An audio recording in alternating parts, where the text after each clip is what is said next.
ದಿನಗಳಲ್ಲಿ ಮಾತ್ರ ಅಲಂಕಾರಕ್ಕೆ ಪ್ರಧಾನವಾಗಿ ರಾರಾಜಿಸುವ ಹೂವುಗಳಿಗೆ ಕ್ರಮೇಣ ಅಂತಾರಾಷ್ಟ್ರೀಯ ಮಾರುಕಟ್ಟೆಯಲ್ಲಿ ಬೇಡಿಕೆ ಹೆಚ್ಚುತ್ತಿದೆ.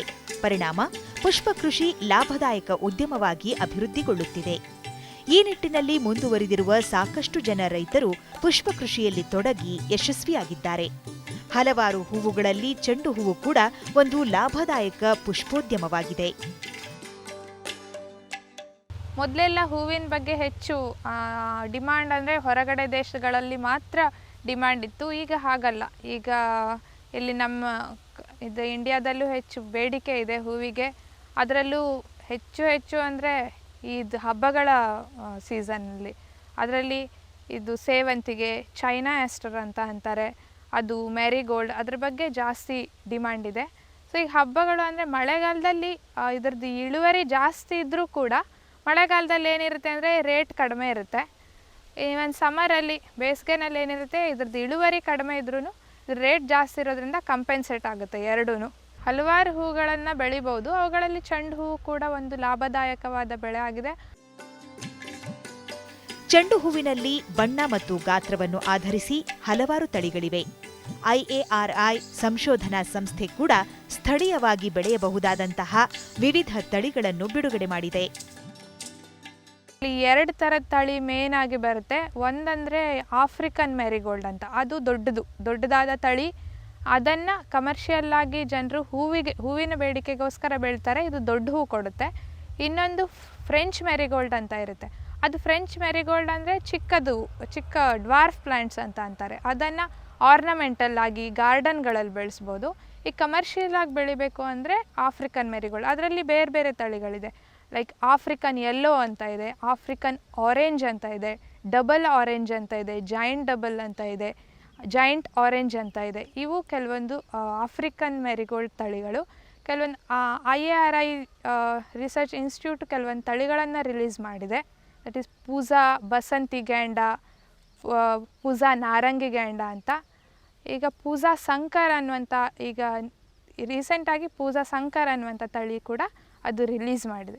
ಇಲ್ಲಿ ಲೋಕಲ್ ಆಗಿ ಜಾಸ್ತಿ African yellow, African orange, joint double, joint orange ತಳಿಗಳನ್ನು ಜಾಸ್ತಿ ಬೆಳೆಸ್ತಿದ್ದಾರೆ. ಇದರಿಂದ ಜಾಸ್ತಿ ಇಳುವರಿ ಕೂಡ ಬರ್ತಿದೆ. ಚೆಂಡು ಹೂವನ್ನು ನೀರು ಬಸಿದು ಹೋಗುವಂತಹ ಜೇಡಿ ಮಣ್ಣಿನಲ್ಲಿ ಬೆಳೆಯುವುದು ಸೂಕ್ತ. ಎಲ್ಲ ರೀತಿಯ ಹವಾಗುಣ ಈ ಬೆಳೆಗೆ ಒಗ್ಗುತ್ತದೆ. ಇದನ್ನು ಎಲ್ಲ ಕಾಲಗಳಲ್ಲಿ ಕೂಡ ಇದನ್ನು ಬೆಳಿಬೋದು. ಅದನ್ನು ನಾಟಿ ಯಾವಾಗ ಮಾಡ್ತಾರೆ ಅಂದರೆ ಜೂನ್ನಲ್ಲಿ ಇದ್ರ ನಾಟಿ ಮಾಡ್ತಾರೆ.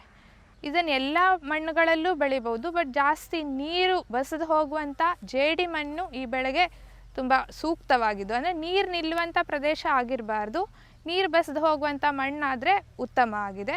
ಎಲ್ಲ ಟೆಂಪರೇಚರ್ ಕೂಡ 25 to 35 ಡಿಗ್ರಿ ಟೆಂಪರೇಚರು ಅದರಲ್ಲಿ ಈ ಬೆಳೆಯನ್ನು ಚೆನ್ನಾಗಿ ಬೆಳಿಬೋದು.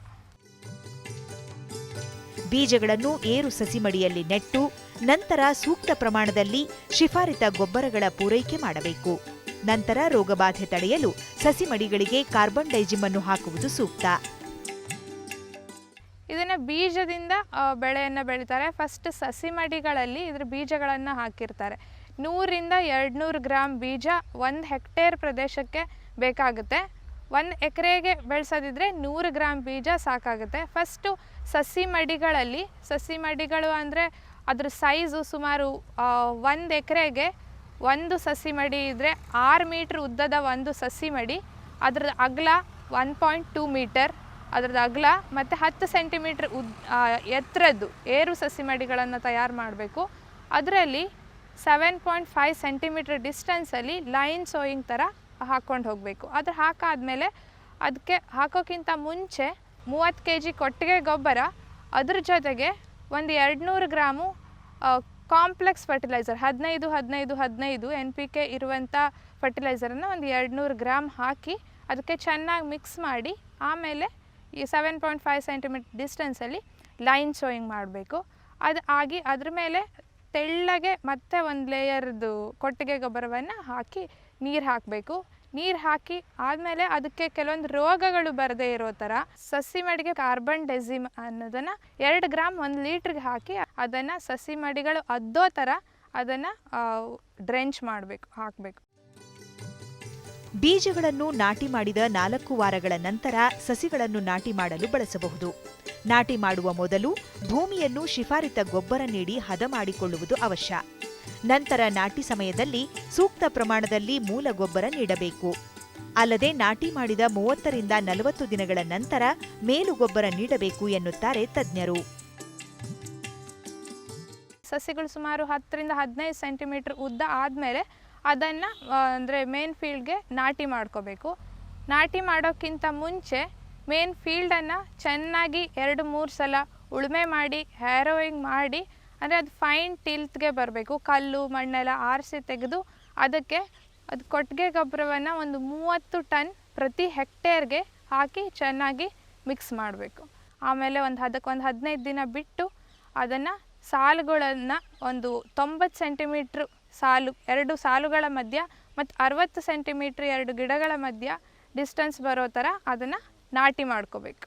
ನಾಟಿ ಮಾಡುವ ಸಮಯದಲ್ಲಿ 112 kg ಸಾರಜನಕ, 60 kg ರಂಜಕ ಮತ್ತು 60 kg ಪೊಟ್ಯಾಷಿಯಮನ್ನು ಅದನ್ನು ಮೂಲ ಗೊಬ್ಬರವಾಗಿ ಗಿಡಗಳಿಗೆ ಹಾಕಬೇಕು.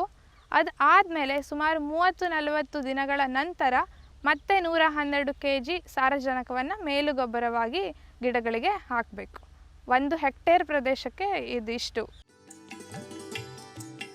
30 ರಿಂದ 40 ದಿನಗಳ ನಂತರ ಚಾಟನಿ ಮಾಡಬೇಕಾಗುತ್ತದೆ.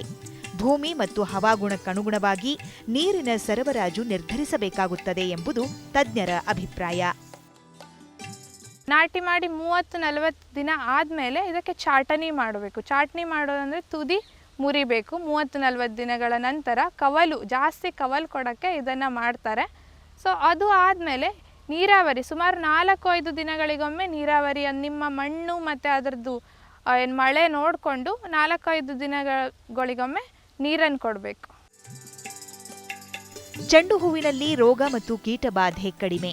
ಆದರೆ ಚಿಬ್ಬು ರೋಗ ಅಥವಾ ಒಣ ಹವೆಯಲ್ಲಿ ಕಂಡುಬರುವ ನುಸಿ ಬಾಧೆ ಕಂಡುಬಂದಲ್ಲಿ ಸೂಕ್ತ ಔಷಧಿ ಸಿಂಪರಣೆ ಮೂಲಕ ಅದನ್ನು ತಡೆಯಬಹುದು.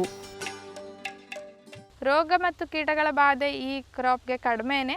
ಅವುಗಳಲ್ಲಿ ರೋಗಗಳಲ್ಲಿ ಅಂದರೆ ಚಿಬ್ಬು ರೋಗ ಬರುತ್ತೆ. ಅದಕ್ಕೆ 1 ml ಹೆಕ್ಸಾಕೋನಜೋಲ್ 1 ಲೀಟ್ರಿಗೆ ಹಾಕಿ ಸ್ಪ್ರೇ ಮಾಡಬೇಕು. ಬಂದಾಗ ಇವುಗಳಲ್ಲಿ ನುಸಿ ಕೂಡ ಕಾಣಿಸ್ಕೊಳ್ಳುತ್ತೆ. ತುಂಬ ಡ್ರೈ ವೆದರ್ ಇತ್ತು, ಒಣ ಹವೆ ಇತ್ತು ಅಂದರೆ ನುಸಿಗಳ ಬಾಧೆ ಇರುತ್ತೆ. ಸೊ ಆ ನುಸಿಗಳ ಬಾಧೆಯನ್ನು ತಡೆಗಟ್ಟಕ್ಕೆ ನೀರಿನಲ್ಲಿ ಕರಗುವ ಗಂಧಕವನ್ನು 2.5 ಗ್ರಾಮ್ 1 ಲೀಟ್ರ್ ನೀರಿಗೆ ಹಾಕಿ ಸ್ಪ್ರೇ ಮಾಡಿದ್ರೆ ಅದು ಕಂಟ್ರೋಲಿಗೆ ಬರುತ್ತೆ.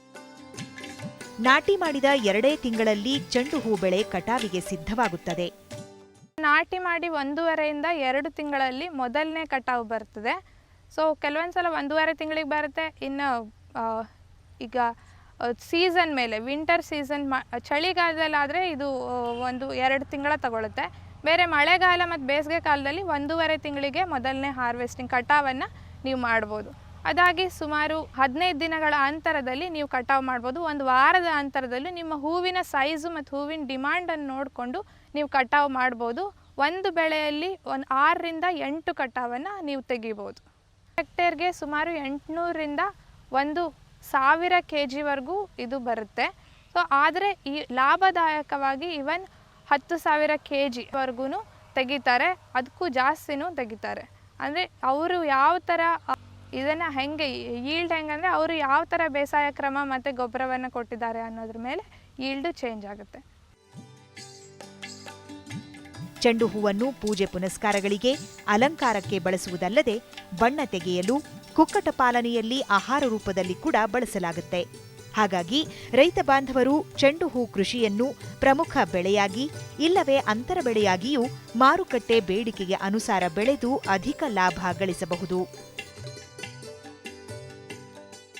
ಈಗ ಕಟ್ ಫ್ಲವರ್ ಆಗಿ ಯೂಸ್ ಮಾಡ್ತಾರೆ. ಕಟ್ ಫ್ಲವರ್ ಅಂದರೆ ಇದು ಹೂವಿನ ಬಂಚನ್ನು ಅದನ್ನು ನೀವು ಅಲಂಕಾರಿಕವಾಗಿ ಯೂಸ್ ಮಾಡ್ತಾರೆ. ಒಂದು ಬಂಚು ಅದಕ್ಕೆ ಕಟ್ ಫ್ಲವರ್ ಅಂತ ಅಂತಾರೆ. ಇನ್ನೊಂದು ಲೂಸ್ ಫ್ಲವರ್ ಆಗಿ ಒಂದೊಂದೇ ಫ್ಲವರ್ನು ಲೈಕ್ ನಿಮ್ಮ ಗಾರ್ಲ್ಯಾಂಡ್ ಮಾಲೆಗಳಲ್ಲಿ ಇಲ್ಲ ದೇವ್ರ ಪೂಜೆಗಳಲ್ಲಿ ಟ್ರೆಡಿಷ್ನಲ್ ಯೂಸ್ ಅಂತ ಅಂತಾರೆ, ಅದಕ್ಕೆ ಯೂಸ್ ಮಾಡ್ತಾರೆ. ಅದು ಆದಮೇಲೆ ಕಮರ್ಷಿಯಲ್ ಯೂಸ್ ಇದ್ರದ್ದು ಅಂದರೆ ಇದನ್ನು ಬಣ್ಣ ತೆಗೆಯೋಕ್ಕೆ ಯೂಸ್ ಮಾಡ್ತಾರೆ. ನ್ಯಾಚುರಲ್ ಡೈ ಎಕ್ಸ್ಟ್ರಾಕ್ಷನ್ ಇವನ್ ಬಟ್ಟೆಗಳಿಗೆ ಮತ್ತು ಬೇರೆ ಬೇರೆ ರೀಸನ್ಗೆ ಸೊ ನ್ಯಾಚುರಲ್ ಡೈ ಎಕ್ಸ್ಟ್ರಾಕ್ಷನ್ಗೆ ಯೂಸ್ ಮಾಡ್ತಾರೆ. ಇನ್ನೊಂದಂದರೆ ಪೌಲ್ಟ್ರಿ ಫೀಡ್ಗಳಲ್ಲಿ ಯೂಸ್ ಮಾಡ್ತಾರೆ. ಅದು ಮಾಂಸದ ಕೋಳಿಗೆ ಫೀಡ್ ಮಾಡೋಕ್ಕೆ, ಅಂದರೆ ನ್ಯಾಚುರಲ್ ಡೈ ಇರುತ್ತೆ ಇದರಲ್ಲಿ. ಸೊ ಇದರಿಂದ ಫೀಡ್ ಮಾಡೋದ್ರಿಂದ ಏನಾಗುತ್ತೆ ಅಂದರೆ ಅದು ಮಾಂಸದ ಕಲರ್ ಅದು ಪಿಂಕ್ ಕಲರ್ ಬರುತ್ತೆ, ಗುಲಾಬಿ ಬಣ್ಣ ಇಲ್ಲ ಕೇಸರಿ ಬಣ್ಣ ಬರೋದ್ರಿಂದ ಸೊ ಏನಾಗುತ್ತೆ ಅಂದರೆ ನಿಮ್ಮ ಆರ್ಟಿಫಿಷಿಯಲ್ ಡೈ ಆ್ಯಡ್ ಮಾಡೋದನ್ನು ಇದನ್ನು ತಪ್ಪಿಸ್ಬೋದು. ಅದಕ್ಕೋಸ್ಕರ ಇದನ್ನು ಹೊರದೇಶಗಳಿಗೆ ರಫ್ತಿಗೋಸ್ಕರ ಅದು ಮಾಂಸದ ಕೋಳಿಗೆ ಫೀಡ್ ಮಾಡೋಕ್ಕೆ ಇದನ್ನು ರಫ್ತು ಮಾಡ್ತಿದ್ದಾರೆ. ಸೊ ಇನ್ನೊಂದು ಅಂದರೆ ಬಣ್ಣದ್ದು ಮೇಯ್ನಾಗಿ ಅದು ಕಮರ್ಷಿಯಲ್ ಆಗಿ ಯೂಸ್ ಮಾಡೋದು ಬಣ್ಣ ತೆಗಿಯೋಕ್ಕೆ ಜಾಸ್ತಿ. ಈ ಕಂಪನಿಗಳಲ್ಲೆಲ್ಲ ಬೈ ಬ್ಯಾಕ್ ಮಾಡ್ಕೊಂಡು ಯಾಕೆ ಬೆಳೀತಾರೆ ಅಂದರೆ ಮೇನ್ ಬಣ್ಣನ ಡೈ ಎಕ್ಸ್ಟ್ರಾಕ್ಷನ್ಗೆ, ನ್ಯಾಚುರಲ್ ಡೈ ಎಕ್ಸ್ಟ್ರಾಕ್ಷನ್ಗೆ ಇದನ್ನು ಯೂಸ್ ಮಾಡ್ತಾರೆ. ಇದನ್ನು ಮೇನ್ ಬೆಳೆಯಾಗಿ ಬೆಳೆಯೋದಕ್ಕಿಂತ ಇಂಟರ್ ಕ್ರಾಪ್ ಆಗಿ ಬೆಳೆಯೋದು ಅಂದರೆ ಬೇರೆ ಬೆಳೆಗಳ ಜೊತೆಗೆ ಬಾರ್ಡರ್ ಕ್ರಾಪ್ ಆಗು ಬೆಳೀತಾರೆ. ಕೆಲವೊಂದು ನಿಮ್ಯಾಟೋಡ್ಸ್ನೆಲ್ಲ ಇದು ತಡ್ಕೊಡುತ್ತೆ, ಅಂದರೆ ನಿಮ್ಯಾಟೋಡ್ ಇನ್ಸಿಡೆನ್ಸ್ನ ಅವಾಯ್ಡ್ ಮಾಡುತ್ತೆ ಮೇನ್ ಬೆಳೆ ಜೊತೆಗೆ. ಸೊ ಇದನ್ನು ಬಾರ್ಡರ್ ಕ್ರಾಪ್ ಆಗು ಯೂಸ್ ಮಾಡ್ತಾರೆ. ಸೊ ಮತ್ತು ಮಿಕ್ಸ್ಡ್ ಕ್ರಾಪ್ ಆಗಿ ಬೇರೆ ಬೆಳೆಗಳಲ್ಲಿ ಅದ್ರ ಮಧ್ಯದ್ದು ಮಿಕ್ಸ್ಡ್ ಕ್ರಾಪ್ ಆಗಿ ಬೆಳೀತಾರೆ. ಅಂತರ ಬೆಳೆಯಾಗೂ ಕೂಡ ಬೆಳಿಬೋದು, ಲಾಭದಾಯಕವಾಗಿ ಬೆಳಿಬೋದು. ನಮ್ಮ ಮಾರ್ಕೆಟ್ ನೋಡ್ಕೊಂಡು ಬೆಳೆಯೋದು ಉತ್ತಮ. ಫಾರ್ ಎಕ್ಸಾಂಪಲ್ ನೀವು ಸೋಲ್ ಕ್ರಾಪ್ ಒಂದೇ ಕ್ರಾಪನ್ನು ಬೆಳೆಯೋದಿದ್ದರೆ ಮಾರ್ಕೆಟ್ ನೋಡಿಕೊಂಡು ಹಬ್ಬಗಳ ಟೈಮಲ್ಲಿ ಅದು ಹಾರ್ವೆಸ್ಟಿಂಗ್ ಬರೋ ಥರ, ಲೈಕ್ ಫಾರ್ ಎಕ್ಸಾಂಪಲ್ ಆಗಸ್ಟ್ ಸೆಪ್ಟೆಂಬರಲ್ಲಿ ಗಣೇಶನ ಹಬ್ಬ, ದೀಪಾವಳಿ, ನವೆಂಬರ್ ಒಳಗಡೆ ಎಲ್ಲ ಹಬ್ಬ ಬಂದುಬಿಡುತ್ತೆ. ಸೊ ನೀವು ಮಳೆಗಾಲದಲ್ಲಿ ಅದು ನಾಟಿ ಮಾಡಿದ್ರೆ ಸೊ ನಿಮ್ಮದು ಆ ಸೀಸನಲ್ಲಿ ಕರೆಕ್ಟ್ ಕೋಯಿನ್ಸೈಡ್ ಆಗುತ್ತೆ ಗಣೇಶನ ಹಬ್ಬ, ದೀಪಾವಳಿಗೆ. ಸೊ ಆ ಕಾಲದಲ್ಲಿ ಹೆಚ್ಚಿಗೆ ಬೇಡಿಕೆ ಇರೋದ್ರಿಂದ ಅದನ್ನು ಬೆಳಿಬೋದು. ಇಲ್ಲ ಇನ್ನೊಂದು ಅಂದರೆ ಕೆಲವೊಂದು ಮದುವೆಗಳ ಸಮಾರಂಭಗಳಲ್ಲಿ ಮೇ ಜೂನ್ ಏನು ಸಮ್ಮರ್ ಸೀಸನ್ ಏನಿರುತ್ತಲ್ಲ ಆವಾಗ ಕೂಡ ಜಾಸ್ತಿ ಬೇಡಿಕೆ ಇರುತ್ತೆ ಅಲಂಕಾರಕ್ಕೋಸ್ಕರ. ಸೊ ಆವಾಗ ಕೂಡ ನೀವು ಏಪ್ರಿಲ್ ಮೇ ಟೈಮಲ್ಲಿ ಇಲ್ಲ ಅದಕ್ಕೂ ಮುಂಚೆ ಜಾನ್ವರಿ ಫೆಬ್ರವರಿ ಟೈಮಲ್ಲಿ ಕೂಡ ನಾಟಿ ಮಾಡ್ಕೋಬೋದು. ನಿಮ್ಮ ಹಬ್ಬಗಳ ಸಮಾರಂಭ ಮತ್ತು ನಿಮ್ಮ ಬೇಡಿಕೆಗಳನ್ನು ನೋಡಿಕೊಂಡು ಬೆಳೆಯೋದು ಉತ್ತಮ. ಸೋಲ್ ಕ್ರಾಪ್ ಬೆಳೆಯೋದಿದ್ರೆ, ಒಂದೇ ಕ್ರಾಪ್ ಹಾಕೋದಿದ್ರೆ, ಇಲ್ಲ ನೀವು ಮಿಕ್ಸ್ಡ್ ಕ್ರಾಪ್ ಬೆಳೆಯೋದಿದ್ರೆ ಯಾವಾಗಾದರೂ ನೋಡ್ಕೋಬೋದು. ಯಾಕಂದರೆ ಯಾವಾಗಲೂ ಇದಕ್ಕೆ ಟ್ರೆಡಿಷ್ನಲ್ ಫ್ಲವರ್ ಆಗಿರೋದ್ರಿಂದ ಯಾವಾಗೂ ಇದಕ್ಕೆ ಬೇಡಿಕೆ ಇದ್ದೇ ಇರುತ್ತೆ. ಇದು ಸುಮಾರು 4.5 to 5 ಮಿನಿಮಮ್ 1 kgಗೆ ತಗೋತಾರೆ. ಇಲ್ಲ ಹಬ್ಬಗಳ ಸಮಾರಂಭದಲ್ಲಿ ಇದು 50 ರೂಪಾಯಿ ಪರ್ kg ಕೂಡ ಅಷ್ಟು ಕೂಡ ಆಗಿರುತ್ತೆ. ಇಲ್ಲ ನೀವು ಒಪ್ಪಂದದ ಮೇರೆಗೆ ಬೇರೆ ಕಂಪನಿಗಳ ಜೊತೆಗೆ ಒಪ್ಪಂದ ಮಾಡಿ ಬೆಳಿತೀರಾ ಅಂದರೆ ನೀವು ಯಾವ ಟೈಮಲ್ಲಿ ಬೇಕಾದರೂ ಬೆಳಿಬೋದು. ಅವರೇ ಬೀಜ ಕೊಡ್ತಾರೆ, ಅವರೇ ಬೈಬ್ಯಾಕ್ ಮಾಡ್ಕೋತಾರೆ. ಆವಾಗ ನೀವು ಯಾವ ಕಾಲದಲ್ಲಿ ಬೇಕಾದರೂ ಅದನ್ನು ಬೆಳಿಬೋದು.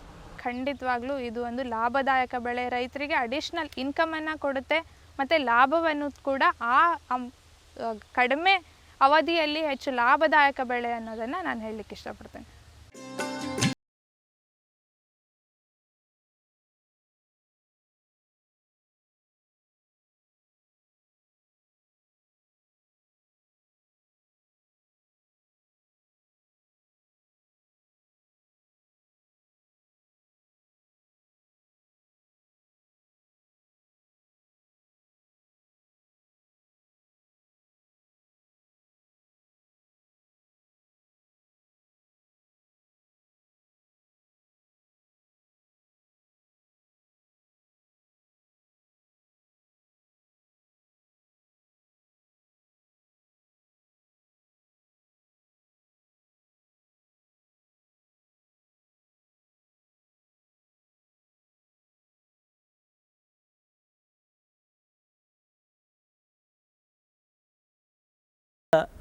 ಕೃಷಿ ಹುಟ್ಟುವಳಿಗಳು ಸುಮಾರು 10-30% ಹಾಳಾಗಿ ಹೋಗ್ತವೆ.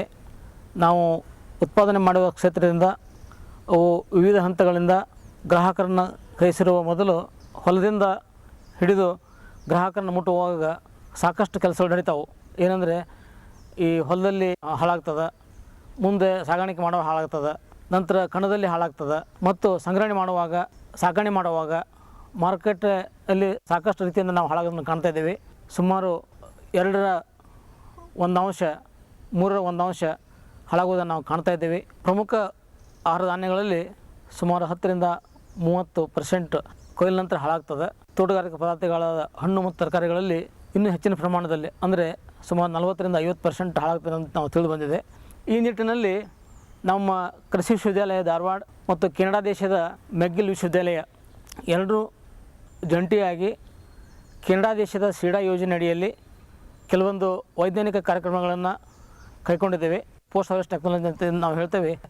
ರೈತರಿಗೆ, ರೈತ ಮಹಿಳೆಯರಿಗೆ, ಸ್ವಸಹಾಯ ಗುಂಪುಗಳ ಸದಸ್ಯರಿಗೆ ಉತ್ತರ ಕರ್ನಾಟಕದ 4-5 ಜಿಲ್ಲೆಗಳಲ್ಲಿ 5 ಹಳ್ಳಿಗಳಲ್ಲಿ ನಾವು ತರಬೇತಿಯನ್ನು ಹಮ್ಮಿಕೊಂಡು ಈ ಪಕ್ಕಾಕೋಟೆ ಮತ್ತು ಲೋಹದ ಖನಿಜಗಳನ್ನು ರೈತರಿಗೆ ಮನವರಿಕೆ ಮಾಡಿಕೊಟ್ಟಿದ್ದೇವೆ.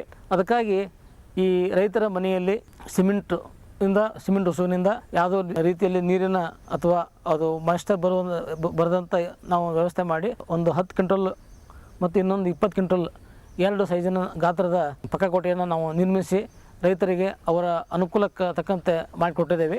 ಈ ಪಕ್ಕಕೋಟೆಯ ಒಂದು ಪ್ರಮುಖ ಉಪಯೋಗ ಏನಂತಂದರೆ, ಇದು ಯಾವತ್ತೂ ನೀರು ಅಥವಾ ಹಸಿ ಬಂದರೆ ಅದು ತೇವಾಂಶ ಹಿಡಿಯುವಂಥ ಸಂದರ್ಭ ಅದು ಕಡೆಗಣಿಸ್ತದೆ. ಎರಡನೇದಾಗಿ ಆಹಾರ ಧಾನ್ಯಗಳನ್ನು ಮೇಲಿಂದ ಹಾಕಿ ಕೆಳಗಡೆಯಿಂದ ತೆಗೆದು ವ್ಯವಸ್ಥೆ ಮಾಡಿರ್ತದೆ. ಹಾಗಾಗಿ ಹೆಚ್ಚಿನ ಶ್ರಮ ಪಡುವುದು ಅವಶ್ಯಕತೆ ಇರುವುದಿಲ್ಲ. ಮುಂದೆ ಆಹಾರ ಧಾನ್ಯಗಳನ್ನು ಸುಮಾರು 6 ರಿಂದ 12 ತಿಂಗಳವರೆಗೆ ನಾವು ಸಂಗ್ರಹಣೆ ಮಾಡ್ಬೋದು. ಇಲ್ಲಿ ಒಂದು ಪ್ರಮುಖ ಒಂದು ಅಂಶ ಅಂತಂದರೆ, ರೈತರು ಏನು ಈ ಹಗೆಯಲ್ಲಿ ಹಾಕೋದು ಮತ್ತು ಚೀಲ ತುಂಬಿಡೋದ್ರಿಂದ ಸಾಕಷ್ಟು ಖರ್ಚಾಗ್ತಿತ್ತು ಮತ್ತು ಟೈಮ್ ವ್ಯಯ ಆಗ್ತಿತ್ತು. ಸೊ ಅದನ್ನು ಇದರಿಂದ ನಾವು ಕಡಿಮೆ ಮಾಡ್ಬೋದು.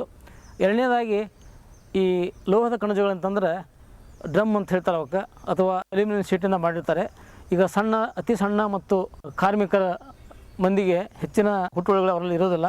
ಅದಕ್ಕಾಗಿ ಅವರ ಒಂದು ಏನು ವ್ಯವಸ್ಥೆಗಾಗಿ ಈ 1 ಕ್ವಿಂಟಲ್ಲು 5 kg ಗಾತ್ರದ್ದು ಮತ್ತು 2 ಕ್ವಿಂಟಲ್ಲು 10 kg ಗಾತ್ರದ ಅವರ ಮನವಿಗೆ ತಕ್ಕಂತೆ ನಾವು ಪೂರೈಸಿದ್ದೇವೆ.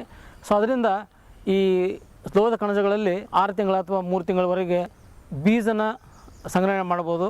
ಇದನ್ನು ನಾವು ಮಾಡಿಕೊಟ್ಟ ನಂತರ ರೈತರು ಇದರಿಂದ ಸಾಕಷ್ಟು ಪ್ರಯೋಜನ ಆಗಿದೆ ಅಂತ ತಿಳ್ಕೊಂಡು ಬೇರೆ ಬೇರೆ ಹಳ್ಳಿಗಳಿಂದ ನಮಗೆ ಸಾಕಷ್ಟು ಬೇಡಿಕೆ ಬಂದಿದೆ. ಈ ಪ್ರಾಜೆಕ್ಟ್ನ ಒಂದು ಪ್ರಯೋಜನ ಏನಂತಂದರೆ, ಸುಮಾರು ಏನು 15 ರಿಂದ 20% ಅಥವಾ 30% ಏನು ಹಾಳಾಗ್ತೈತಲ್ಲ, ಅದು ಕಡಿಮೆಯಾಗಿ ನಮಗೆ ಇದು ಭಾಳ ಅನುಕೂಲ ಆಗಿದೆ.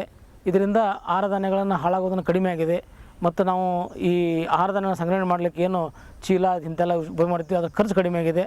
ತಮಗೆಲ್ಲ ತಿಳಿದ ಹಾಗೆ ಹನಿ ಹನಿ ಕೂಡಿದರೆ ಹಳ್ಳ, ತನಿ ತನಿ ಕೂಡಿದರೆ ರಾಶಿ ಅನ್ನೋ ಹಾಗೆ, ಅದಕ್ಕಾಗಿ grain saved is grain produced ಅಂತ ಒಂದು ಗಾದೆ ಇದೆ. ಅದಕ್ಕಾಗಿ ತಾವು ಇದನ್ನು ಮನಗಂಡು ಎಚ್ಚರದಿಂದ ಈ ಉತ್ಪಾದನೆ ಮಾಡಿದ ಕೃಷಿ ಉತ್ಪನ್ನಗಳನ್ನು ಸಂರಕ್ಷಣೆ ಮಾಡಿ ನಮ್ಮ ದೇಶದ ಈ ಆಹಾರ ಭದ್ರತೆ ಏನೊಂದು ತೊಂದರೆ ನಾವು ಅನುಭವಿಸ್ತಾ ಇದ್ದೇವೆ, ಇದನ್ನು ಸರಿಪಡಿಸಲಿಕ್ಕೆ ಅಥವಾ ಹೋಗಲಾಡಿಸಲಿಕ್ಕೆ ತಾವೆಲ್ಲ ಸಹಕರಿಸ್ತೀರಂತ